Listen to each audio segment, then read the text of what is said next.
Threadmilling CAD in Fusion 360.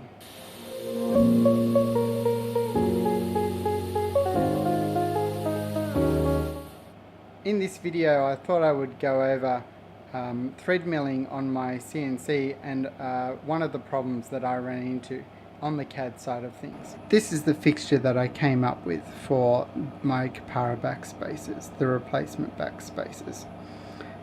Before I actually made the fixture itself, I made a test piece that had all the features in it that I needed to create. It had the pins, it had the counterbore hole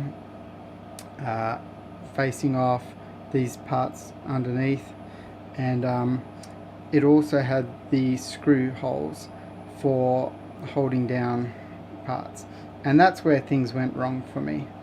The first attempt did not go well at all. I ended up breaking immediately my thread mill, and I thought I'd jump into CAD and show you where I went wrong. Okay, here we are in Fusion. I've modeled up a just test piece to show off how you can model holes for thread milling in the CAD side of things. These are all set up for an M6 hole. So this one here, that's just a straight 5mm hole, as you would drill, ready for threading just with a tap. This one here is modeled as a threaded hole, but without the model feature, so it just uses a texture. And then these last two are the same, modeled as an M6 thread, and they have the modeled feature tick, so it becomes part of the actual mesh, so to speak, of the model. It's part of the thing that you've created. I really like to show which holes in my thing are going to be threaded and or not. So I've gone for the approach of having all my threaded holes actually modeled like this. But that's what led to me breaking a tool when I went into CAM. So if we go into CAM now, and let's just generate all these things because I've been messing around. This first one is exactly how you would expect to do it, the same way that you would do if you were just tapping a hole. You drill your hole, you thread mill it. The second one is much the same. Simulate that one.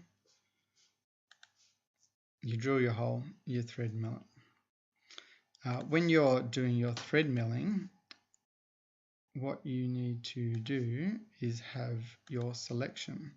You're asked to select what you're doing. You could select that, it doesn't matter. For these simple holes, there's only one selection. Once you get down to these holes though, there are multiple selections. So if you have a look at this one, I've selected the inside face. If you have a look at the other one, I've selected the outside face. So once you get to a modeled hole like that, it's a little bit trickier. And my naivety in how this CAM stuff works is what led me to have a kind of modeled hole like this, and I just literally went, yep, that's selected, bam, away we go. From that, I had been using the NYC thread mill calculator. I set up my thread as a 6mm thread, My minor diameter was my drill diameter, 5 millimeters that I was using. This was all from the tool, and that gave me this number to put into my pitch diameter offset. So I did that for all, when I did it previously, that's what I used, this pitch diameter offset from that calculator. And so yeah, that's kind of where I went a bit astray, because if you actually inspect these holes, that one, yeah, that's 5 millimeters. This one that's been modeled, hold on a sec, that's not 5 millimeters. And then if you actually zoom right in so that I can easily select these ones, if you select this inside face, that's the same, 5.035 millimeters. It's not 5 millimeters. If you select the outside one, it's 6.1 millimeters. It's so far different from what that hole is going to be, that yeah, it ended up going really badly for me. So if we actually simulate all these operations, just go through to the end quickly.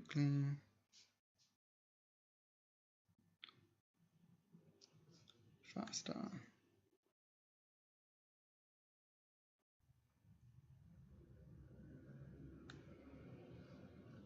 Right, and we'll just turn off that so we can see.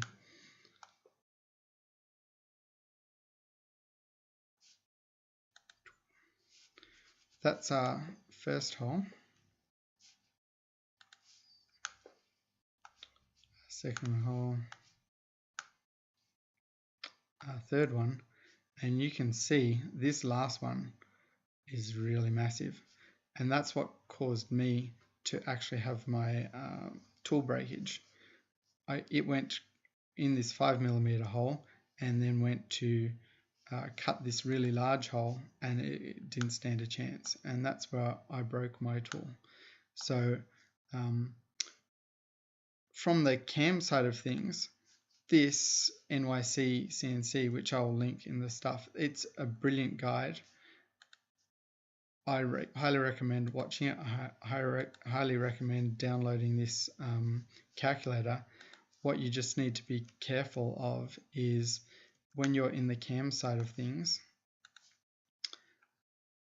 you really need to be careful of what you're creating and what you're using for your numbers in that tool. If you've modeled it as a plain hole that you're going to drill, put that in their calculator. If you've modeled it as a threaded hole, then you will need to put that 5.035 or whatever the number is for the threaded hole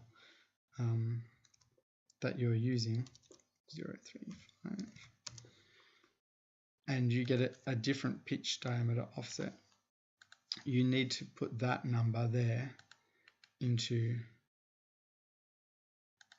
your pitch diameter offset here. So if you're using this method, you need to put that larger number in there, but also you need to be super careful about which face you've selected for actually using it as the kind of surface to do the cam of your thread from.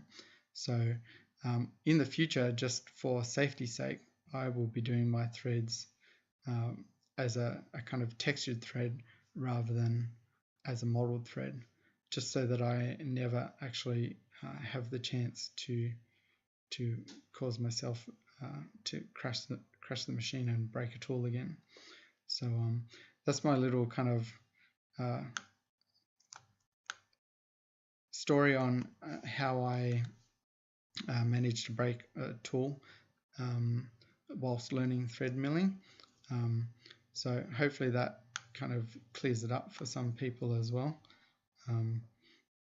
You never know, I'm just making the video so that it kind of helps people and hopefully stops people from breaking some tools like I did. Anyway, thanks for watching. It's been quite a long video. It's quite difficult to make a short video on CAM and CAD and things like that. Hopefully there's a few people that stayed to the end. And I'll see you in the next one.